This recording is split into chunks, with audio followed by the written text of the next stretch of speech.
네, 국내 코로나19 신규 확진자가 2,000명대로 증가하면서 비수도권 하루 확진자도 사흘 만에 다시 400명대로 올라갔습니다. 특히 충청과 영남을 중심으로 곳곳에서 산발적 집단 감염이 이어지고 있습니다. 취재기자 연결해 보겠습니다. 김민성 기자. 네, 전국구입니다. 네, 확진자가 다시 2,000명대로 올라가면서 비수도권 확진자 숫자가 늘긴 했는데 비율로 보면 20% 아래로 내려왔죠? 예, 먼저 어제 하루 비수도권에서 늘어난 코로나19 환자는 모두 401명입니다. 앞서 이틀간 300명대를 유지하다가 사흘 만에 다시 400명 선으로 올라선 겁니다.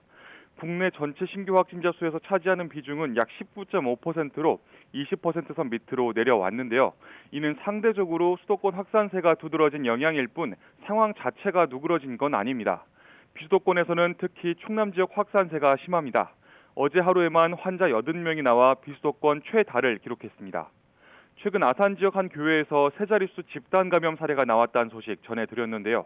아산 은봉면 한 자동차 부품 제조 회사에서도 집단 감염이 확인됐습니다. 지난 12일 이 회사 직원 1명이 코로나19 양성 판정을 받은 뒤 전수조사가 진행됐습니다. 그 결과 어제 하루 직원 16명이 추가로 확진 판정을 받았습니다. 확진자 중에는 외국인 직원도 상당수 포함된 것으로 전해졌습니다. 대전에서는 서구 보습학원발 집단 감염의 여진이 이어지고 있습니다.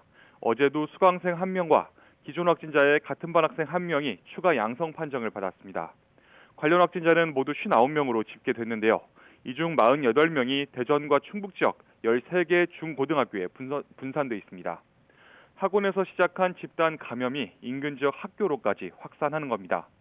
충북에서는 모두 37명의 추가 확진자가 나왔는데 이 가운데 11명이 음성군 소재 인력회사 관련 외국인들입니다.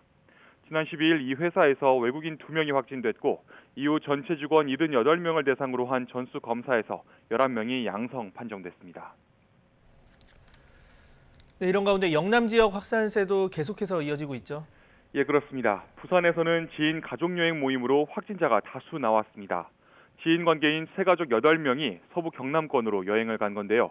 이후 6명이 확진됐고 여행에 가지 않은 가족 구성원 2명이 추가로 감염됐습니다. 방역당국은 이들이 방역수칙을 위반했는지 조사하고 있습니다. 대구 달성군 한 소규모 사업장에서도 집단 감염이 확인됐습니다. 종사자 15명 규모인데 이 중 4명이 확진 판정을 받았습니다. 또 두 자릿수 확진자가 나온 대구 달서구 소재 주점 관련 확진자가 4명 추가됐습니다. 이로써 해당 주점발 누적 확진자 수는 63명으로 늘었습니다. 지금까지 전국구에서 YTN 김민성입니다.